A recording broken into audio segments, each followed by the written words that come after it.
When you live in a duplex, you learn to ignore the common sounds of a stranger living 3 inches away from you, but you should never, under any circumstances, ignore the sound of someone whispering your name through the drywall. I moved into the small house on Elm Street because the rent was cheap and the neighborhood seemed like a place where nothing ever happened. My neighbor, an older man named Mr. Graves, lived on the other side of the mirrored unit, and for the first few months I barely saw him at all. He was a ghost in his own home, moving with a silence that I initially found respectful but eventually found deeply unsettling. The first sign that something was wrong wasn't a loud noise, but rather a perfect, surgical silence that seemed to follow me whenever I moved through my house. I would be in the kitchen making coffee, and I would realize that the muffled sounds of his television or his footsteps had stopped the exact moment I entered the room. It felt as if he was standing on the other side of the wall, moving his feet in perfect synchronization with mine to mask his presence. I began a small experiment where I would take 3 steps, stop abruptly, and wait. On several occasions, I heard a faint, singular thud from the other side, as if he had been caught mid-stride and was struggling to keep his balance without making a sound. One night, the sun had long since dipped below the horizon, and the streetlights outside were casting long, distorted shadows across my bedroom floor. I was lying in bed, staring at the ceiling and trying to ignore the feeling of being watched, when I heard a soft, rhythmic scratching coming from the wall behind my headboard. It sounded like someone was using a fingernail to slowly trace the outline of my body through the plaster. I froze, my heart hammering against my ribs like a trapped bird, and then I heard it. A voice so thin and dry it sounded like dead leaves skittering across pavement. It whispered my name, David, with a familiarity that made the hair on my arms stand up. How did he know my name? I had never introduced myself, and my mail was always delivered to a locked box at the end of the street. I sat up and pressed my ear against the wall, holding my breath until my lungs burned. I could hear him breathing on the other side, a heavy, wet sound that suggested he was leaning his entire weight against the partition. "I know you're awake, David," the voice said, followed by a low, vibrating chuckle that seemed to resonate through the very studs of the house. I didn't respond, but I spent the rest of the night sitting in a chair in the middle of the room, clutching a kitchen knife and staring at the wall until the morning light turned the shadows into ordinary furniture. The next day, the behavior escalated from whispers to a terrifying mimicry of my daily life. I would play a specific song on my record player, and moments later, I would hear the exact same song playing from his side, perfectly synced down to the second. I would cough and he would cough back. I would sneeze, and a muffled "bless you" would drift through the vents before I even had a chance to reach for a tissue. It was as if he was trying to merge our lives, or perhaps he was practicing how to be me. The curiosity was a poison in my mind, and I found myself wondering what his side of the house actually looked like, or if he had furniture at all. The tension reached a breaking point on a Friday night during a massive thunderstorm that knocked out the power to the entire block. My house was plunged into a thick, oppressive darkness that felt heavy enough to drown in. I was searching for a flashlight in the kitchen when my phone rang, the screen illuminating the room with a cold, pale light. The caller ID was blank, but I answered it anyway, thinking it might be the utility company. Instead of a person, I heard the sound of my own voice coming through the speaker, a recording of me talking to my mother from 3 days prior. While the recording played, I heard a soft click from the direction of my front door. In the flash of a nearby lightning strike, I saw the silhouette of a man standing in my entryway, holding a spare key that I didn't know existed. It was Mr. Graves, but he wasn't looking at me. He was looking at my shoes by the door, trying them on one by one in the dark. He was wearing a jacket that looked exactly like mine, and his hair had been cut into the same messy style I had worn for years. I realized then that he wasn't just a stalker. He was an architect of a new identity, and I was the blueprint he no longer needed. "You have a very comfortable life, David," he said, his voice no longer a whisper but a perfect, chilling imitation of my own tone and inflection. He began to walk toward the kitchen, his movements fluid and confident in the dark, as if he had practiced this path 1,000 times while I was at work. I backed away, my heels hitting the basement door, and I realized that I had nowhere left to run inside the house. The intruder was closer to me than my own shadow, and the realization that he had been watching me sleep, eat, and breathe for months made my stomach turn with a violent nausea. He reached out a hand, and in the next flash of lightning, I saw that his fingers were stained with gray dust, plaster dust. He hadn't just been listening through the wall. He had been thinning it, scraping away the layers of the house until there was nothing left but a paper-thin barrier between our worlds. I knew that if I stayed, I would disappear into the shared wall forever, and he would simply step into my shoes and continue my life as if I had never existed. I didn't wait for him to reach me. I grabbed a heavy ceramic vase from the counter and hurled it at his head with every bit of strength I had left. The sound of the vase shattering was followed by a grunt of pain, and I used that split second of confusion to bolt toward the back door. I burst out into the freezing rain, my socks soaking through instantly as I ran toward the street, screaming for help at the top of my lungs. I didn't stop until I reached a gas station 2 miles away, where the bright fluorescent lights and the presence of other people finally made me feel like I was back in the real world. When the police arrived at the duplex an hour later, the door to Mr. Graves' side was wide open, but the interior was completely empty. There was no furniture, no food in the kitchen, and no clothes in the closet. The only thing they found was a chair placed directly against the shared wall of my bedroom. On the wall itself, hundreds of tiny holes had been drilled at eye level, hidden behind the wallpaper, allowing him to watch every single move I made. He was gone, disappearing into the rainy night before the sirens arrived, but I never went back to that house again. I sometimes wonder if he's still out there, sitting in an empty room somewhere, listening to the footsteps of a neighbor and waiting for the right moment to start whispering their name. I caught a man stealing my mail, but when I saw what he replaced it with, I realized he didn't want my money, he wanted my identity. My neighborhood in the suburbs was the kind of place where people left their porch lights on and felt safe ordering expensive electronics without a second thought. That was until the man in 4B moved in, a quiet, pale individual named Arthur who spent his days sitting on his porch, watching the delivery trucks cruise up and down the street. At first, I thought he was just an eccentric retiree waiting for his own packages, but then I noticed that my boxes were disappearing within minutes of being dropped off. I decided to install a high-definition doorbell camera, thinking it would be an easy way to catch him in the act and settle the matter with the police. On a Tuesday afternoon, while I was at work, my phone buzzed with a motion alert, and I watched the live feed in horror as Arthur walked onto my porch.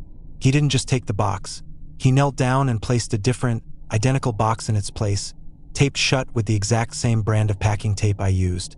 When I got home and opened his replacement package, my heart skipped a beat because inside was a framed photo of me eating dinner alone in my kitchen the night before. The realization that he had been standing outside my window, taking photos while I thought I was safe, made the air in the room feel thin and cold. I didn't call the police right away, which was my first mistake, because I wanted to understand why he was doing this and what he hoped to gain.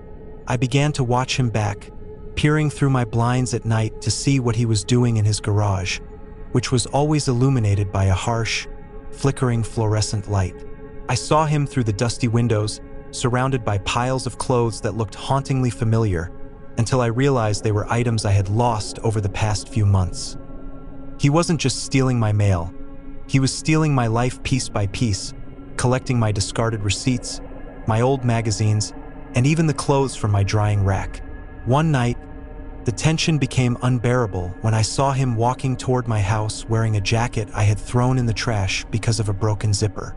He had fixed the zipper, and as he stood under my porch light, he looked so much like me from a distance that for a moment, I felt like I was looking into a distorted mirror. He didn't knock. He just stood there for 10 minutes, staring at the door handle with a look of intense longing on his face. I stayed up that night, sitting on the floor with my back against the front door, listening to the soft sounds of his footsteps pacing the perimeter of my house. Every few minutes, I would hear the faint click of a camera shutter, and I knew he was documenting my fear, adding it to his collection of my existence. I found myself wondering if he was waiting for me to leave so he could finally step inside and take over the role he had been rehearsing for.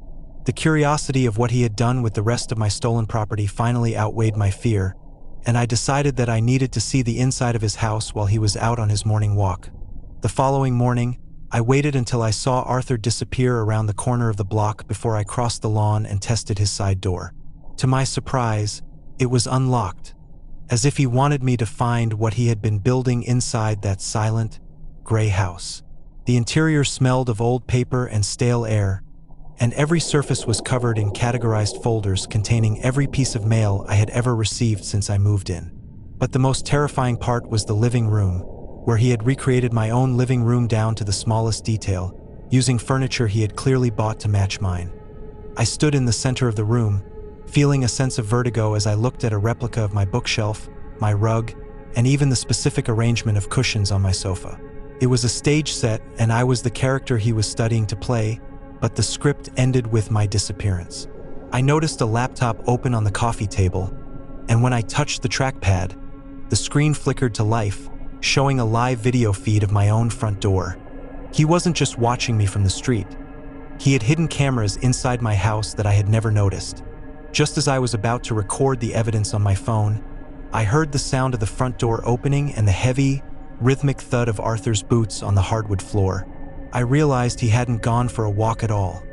He had baited me into his lair so he could trap me in the very environment he had built to replace me. I ducked behind a heavy velvet curtain just as he entered the room, humming a tune that I recognized as my favorite song. He sat down on the sofa, sighed with a deep sense of contentment, and began to speak to an empty room using my voice, my catchphrases, and my specific stutter. "I'm home," he said, and the sound of my own voice coming from his throat sent a jolt of pure adrenaline through my limbs. I knew that if I stayed hidden, he would eventually find me, and in this house, no one would hear me scream over the sound of his perfect imitation. I waited until he walked into the kitchen to pour a glass of water, and then I bolted for the side door, my heart hammering so loud I was sure he could hear it. I didn't look back as I sprinted across the yard, but I could hear him behind me, no longer humming, but shouting my name in a voice that was indistinguishable from my own. I made it into my house and slammed the deadbolt just as his weight hit the other side of the door with a dull, sickening thud. He didn't try to break in. He just stood there, whispering through the wood that I was living in his house and that it was time for me to leave. I finally called the police, and when they arrived, they found the garage full of my stolen belongings and the cameras hidden in my vents. Arthur was gone by the time they searched his house, but they found a suitcase packed by the door containing my passport and my birth certificate. I moved out the next day, leaving most of my furniture behind because I couldn't stand to look at anything he had copied. I live in a high-rise now with 3 different locks on the door and a security guard in the lobby, but I still check my mail with trembling hands. Sometimes, when the hallway is quiet, I think I hear the sound of someone humming my favorite song just outside my door. I know he's still out there, somewhere, wearing my clothes and waiting for the perfect moment to step back into the life he thinks belongs to him. The biggest mistake I ever made was trying to be a good neighbor to the man in apartment 3C. His name was Julian, and he seemed like the type of person who was perpetually overwhelmed by life, always dropping his groceries or forgetting his umbrella. When he asked if we could trade spare keys for emergencies, it felt like a harmless gesture of suburban solidarity. I thought it was just a safety net for when one of us inevitably locked ourselves out on a rainy Tuesday night. But then the subtle changes started, things so small that I questioned my own sanity for even noticing them. It began with the furniture. I would come home from a long shift at the hospital and feel a strange sense of vertigo as I walked through my living room. My coffee table was an inch further to the left than it had been in the morning. My remote control, which I always left on the arm of the chair, would be sitting perfectly centered on the fireplace mantel. I tried to tell myself that I was just tired, that my mind was playing tricks on me because of the long hours and the flickering fluorescent lights of the ward. But the shifts weren't just mental. They were physical, and they were becoming more frequent. One night, I came home and found a single, long strand of dark hair on my pillowcase, and I am a blonde. The air in my bedroom smelled faintly of a cologne I didn't own, a heavy, musky scent that felt like it was clinging to the fabric of my curtains. I checked the locks, but they were all secure, and the windows were bolted tight against the winter chill. I lay awake that night, staring at the ceiling and listening to the silence of the building, wondering if Julian was standing just feet away on the other side of the hallway, holding my key in his hand. The tension shifted from curiosity to pure dread when I realized that he wasn't just entering my home. He was living a parallel life inside of it while I was away. I decided to set a trap, something simple that wouldn't be noticed by a casual intruder. I placed a small piece of clear tape at the very bottom of my front door frame before I left for work. When I returned 8 hours later, the tape was gone, replaced by a fresh piece that was almost, but not quite, the same length as the one I had used. He was smart, he was careful, and he was watching my every move. The escalation happened on a Thursday, a day when the sky was the color of a bruised plum and the wind was howling through the gaps in the window frames. I pretended to leave for work, slamming my door and walking down the stairs, but instead of heading to my car, I circled back and hid in the maintenance closet at the end of the hall. 10 minutes later, I heard the soft, unmistakable jingle of keys. Julian walked down the hallway, his posture different than the clumsy man I knew. He moved with a predatory grace that made my blood turn to ice. He inserted my key into the lock, turned it with practiced ease, and stepped inside my home as if he owned the deed. I waited, my heart thumping so hard against my ribs that I was sure he could hear it through the thin wooden door of the closet. My mind was a whirlwind of questions. What was he doing in there? Was he reading my journals? Was he sitting in my chairs and watching my television? I waited for nearly an hour before I gathered the courage to creep toward my own front door. I pressed my ear against the wood and heard a sound that made my stomach drop. It was the sound of a frying pan sizzling and the rhythmic chopping of vegetables on a cutting board. He was cooking dinner in my kitchen. I pulled out my phone to call the police, but the battery was dead, a victim of my own forgetfulness that morning. I realized then that I was alone in a hallway with a man who had completely bypassed my boundaries and was currently making himself at home in my sanctuary. I had to get my key back, and I had to do it before he realized I was watching him. I used his own spare key, the one he had given me, to quietly unlock his apartment door across the hall. I hoped to find some evidence to use against him, or perhaps his own phone to call for help.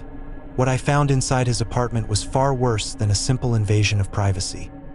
His walls were covered in floor-to-ceiling photographs of the interior of my apartment, but they weren't taken from the hallway. They were taken from inside my vents, from the back of my closet, and from the space beneath my bed. He hadn't just been using the key. He had been living in the crawl spaces of the building, watching me for months. The apartment I was standing in was a facade, a decoy filled with empty boxes and dusty furniture, while his real life was happening inside the walls of my own home. Suddenly, the cooking sounds from across the hall stopped. I heard my front door open and the heavy, slow footsteps of Julian walking into the hallway. I stood frozen in the middle of his dark, hollow apartment, realized that if he saw his door ajar, he would know I was inside. I ducked behind a stack of boxes just as he stepped into the room, his silhouette framed by the dim light of the hallway. He didn't turn on the light. He just stood there, breathing heavily, and spoke into the darkness.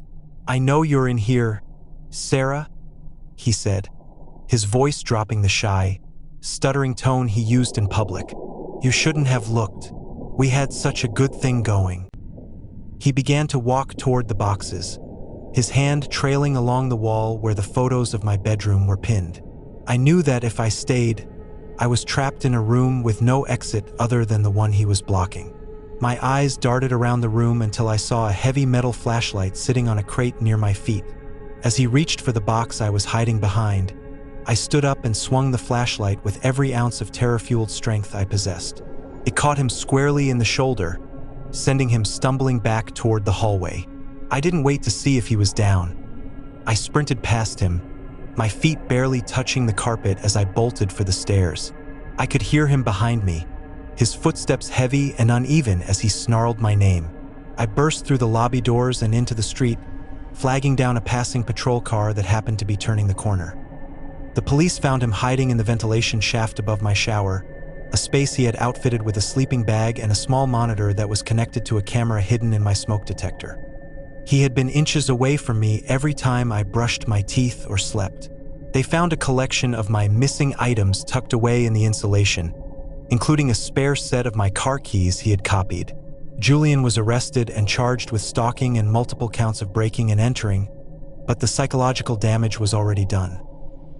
I moved across the state and changed my name, but I never trade keys with neighbors anymore. Every time I hear a creak in the floorboards or a rustle in the vents, I find myself looking for a hidden lens. I live in a house with no crawl spaces and no shared walls now, but sometimes, when the wind blows just right, I still smell that heavy, musky cologne. I know that keys can be remade, but the feeling of being safe in your own home is something that, once stolen, can never truly be returned.